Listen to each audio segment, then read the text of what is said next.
Hello everyone. Single membrane organelles अपने चल रहे थे, जिसके अंदर लास्ट लेक्चर में अपन ने किया था लाइसोसोम्स।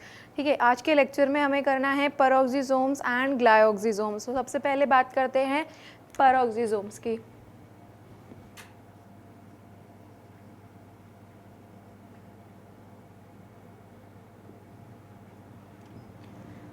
पेरोक्सिसोम सिंपली एक मेम्ब्रेन बाउंड वेसिकुलर ऑर्गेनल होता है सेल के अंदर। इसके अंदर भी कुछ एंजाइम्स प्रेजेंट होते हैं। ठीक है, अब यहाँ पे देखिए डिफरेंस है एक कि जो लाइसोसोम्स अपन ने लास्ट लेक्चर में पढ़ा था उसके अंदर प्रेजेंट है हाइड्रोलाइटिक एंजाइम, वेयर एज जो पेरोक्सिसोम्स हैं इनके अंदर प्रेजेंट होते हैं ऑक्सीडेटिव एंजाइम्स। ठीक है, दोनों के अंदर ये डिफरेंस है। इसके अंदर ऑक्सीडेटिव एंजाइम्स प्रेजेंट होते हैं, वेयर एज लाइसोसोम्स के अंदर हाइड्रोलाइटिक एंजाइम प्रेजेंट है। ठीक है, तो ये क्या होते हैं, ओवॉइड और a granular structure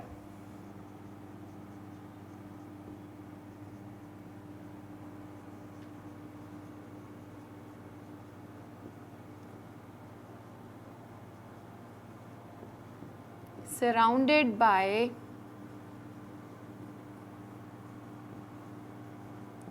single membrane because they are single membrane bound organelle।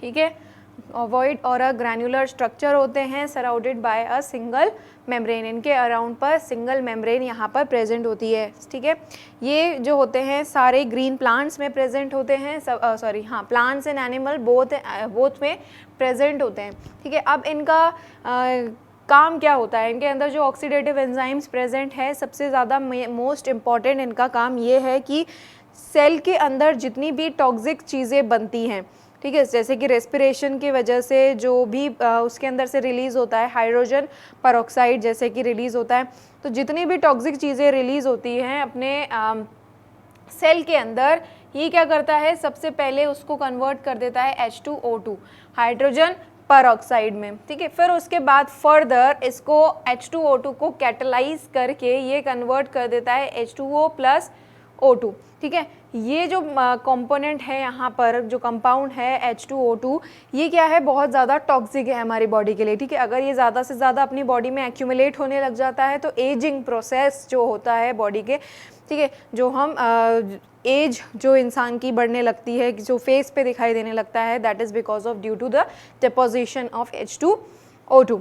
ठीक है, तो ये H2O2 जो है वो हमारे बॉडी के लिए बहुत ज़्यादा हार्मफुल होता है, तो इसको ही ये कन्वर्ट कर देता है किसमें, H2O एंड वाटर। ठीक है, water and oxygen these are not harmful product for our body, तो ये इसमें इसको कन्वर्ट कर देता है। ठीक है, तो ये है इसका मेन काम।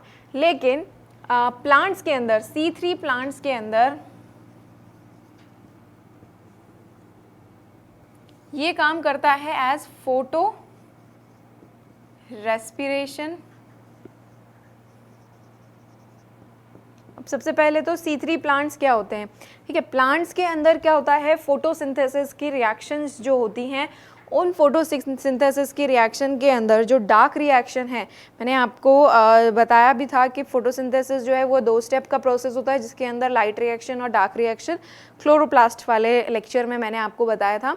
तो जो डार्क रिएक्शन होता है, ठीक है, उस डार्क रिएक्शन के अंदर लाइट रिएक्शन के अंदर जो डार्क रिएक्शन के अंदर जो फर्स्ट स्टेबल कंपाउंड होता है वो 3 कार्बन का बनता है, इसीलिए वो वाले प्लांट्स को कहते हैं C3 प्लांट्स। और जिन प्लांट्स के अंदर 4 कार्बन का पहला स्टेबल कंपाउंड बनेगा उसको बोलेंगे C4 प्लांट्स। ठीक है, वो कैटेगराइज्ड है ऑलरेडी, जिनके अंदर C3 कंपाउंड का बन रहा है वो प्लांट्स होते हैं C3 प्लांट्स, और जिनके अंदर 4 कार्बन का स्टेबल कंपाउंड फर्स्टली बनता है वो होता है C4 प्लांट्स।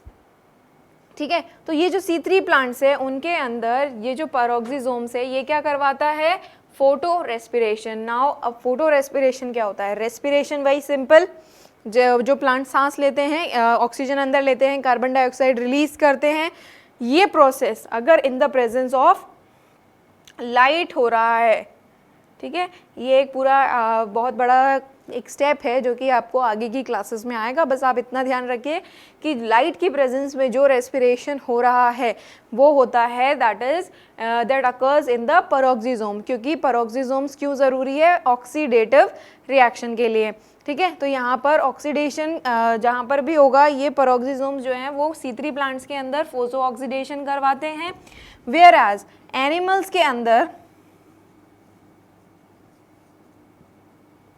ये करवाते हैं लिपिड का मेटाबॉलिज्म।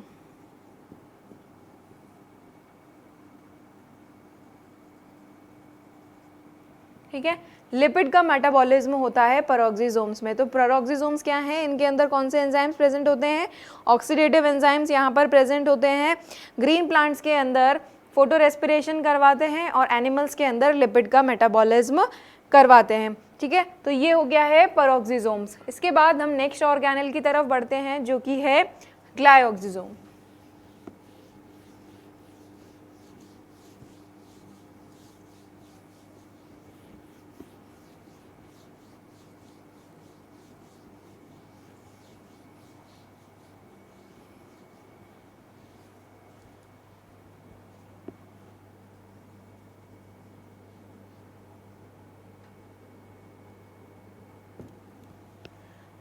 ठीक है, जो ग्लाइऑक्सिसोम्स है, एक और चीज़ जो अभी अपन ने पढ़ा है पेरोक्सिसोम्स, पेरोक्सिसोम को का दूसरा नाम जो है वो है यूरिकोसोम। ठीक है, ये याद रखना है आपको, इस पे क्वेश्चन पूछा जाता है। पेरोक्सिसोम का दूसरा नाम यूरिकोसोम, ठीक है। ग्लाइऑक्सिसोम्स, ग्लाइऑक्सिसोम्स क्या होते हैं? एक तरीके से पेरोक्सिसोम के जैसा ही एक स्ट्रक्चर होता है जो कि प्रेजेंट होता है किसके अंदर? सिर्फ और सिर्फ in plant cell.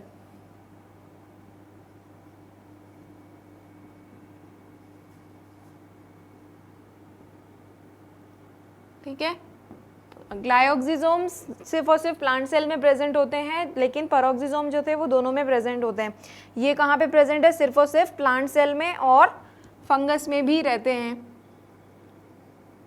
Animal cell के अंदर ये एब्सेंट रहते हैं।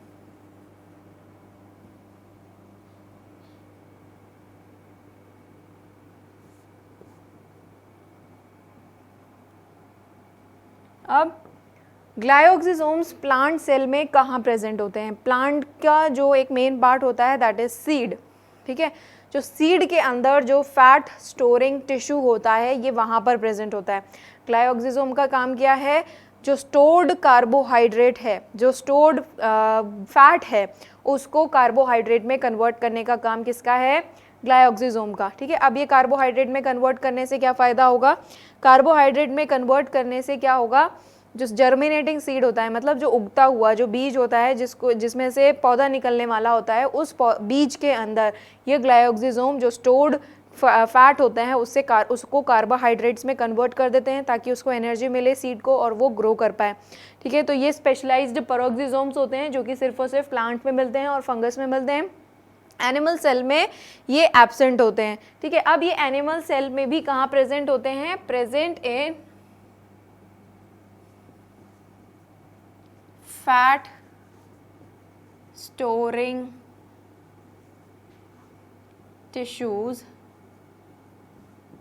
of germinating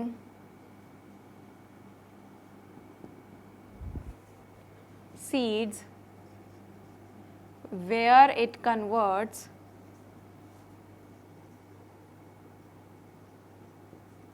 stored fat into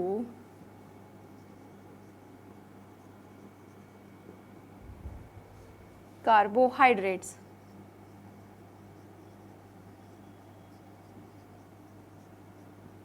ठीक है, स्टोर्ड फैट को कार्बोहाइड्रेट्स में कन्वर्ट कर देता है, ठीक है। सिंपल सी बात है कि जो जर्मिनेटिंग सीड होता है उसके अंदर फैट स्टोर्ड रहता है। अब उस फैट को ये ग्लाइऑक्सिसोम्स कार्बोहाइड्रेट में कन्वर्ट कर देता है। कार्बोहाइड्रेट क्या, एक तरीके से ग्लूकोज एनर्जी है, ठीक है। तो एनर्जी में कन्वर्ट कर देता है, तो जिससे जर्मिनेटिंग सीड को एनर्जी मिलती है टू ग्रो, ठीक है। तो आज हमने क्या पढ़ा? पेरोक्सिसोम्स और ग्लाइऑक्सिसोम्स, ठीक है। ये थे दो last single membrane bound organelle. Peroxisomes को यूरिकोसोम्स भी कहते हैं और उनको डिस्कवर किया है क्रिश्चियन डी डुवे ने।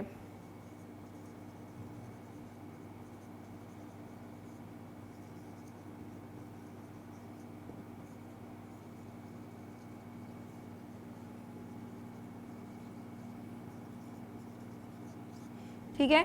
पेरोक्सिसोम को डिस्कवर किया है क्रिश्चियन डी डुवे ने। पेरोक्सिसोम्स कहाँ प्रेजेंट होते हैं? प्लांट और एनिमल दोनों में प्रेजेंट होते हैं। ये इनका काम, इनके अंदर प्रेजेंट होते हैं ऑक्सीडेटिव एंजाइम्स, जो कि जितना भी टॉक्सिक मटेरियल सेल के अंदर बनता है उसको H2O2 में कन्वर्ट करता है first of all, then after that H2O2 को भी कैटेलाइज करके उसको वाटर और ऑक्सीजन में कन्वर्ट कर देता है, ठीक है। तो अल्टीमेटली जितना भी सेल के अंदर टॉक्सिक प्रोडक्ट्स, जितना भी कचरा सेल के अंदर टॉक्सिक बनता है उसको कन्वर्ट कर देता है H2O एंड O2 में, ठीक है। तो H2 और O2 जो है वो हमारे लिए हार्मफुल नहीं है, तो उसमें कन्वर्ट हो जाता है, तो हमारे सेल को प्रोटेक्ट करने का काम कर रहा है।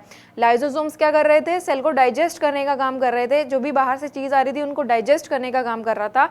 वेयर एज पेरोक्सिसोम्स क्या कर रहे हैं? सेल के अंदर ही जो टॉक्सिक मटेरियल बन रहे हैं उनको, उनसे सेल को ही प्रोटेक्ट करता है, ठीक है। उसके बाद है यहाँ पर दूसरा सेल ऑर्गेनेल जो हमने पढ़ा है ग्लाइओक्सिसोम्स, जो कि सिर्फ और सिर्फ कहाँ प्रेजेंट होता है? प्लांट्स में प्रेजेंट होता है, जो कि स्पेशलाइज्ड पेरोक्सिसोम्स होते हैं प्लांट्स के अंदर, ठीक है। कहाँ प्रेजेंट होते हैं? जो जर्मिनेटिंग सीड होता है उसके फैट स्टोरिंग टिश्यूज में प्रेजेंट होता है, तो वहाँ पर ये क्या करता है? जो स्टोर्ड फैट होता है उसको कार्बोहाइड्रेट्स में कन्वर्ट कर देता है, ताकि जो सीड है उसको ग्रो करने में एनर्जी मिल सके, ठीक है।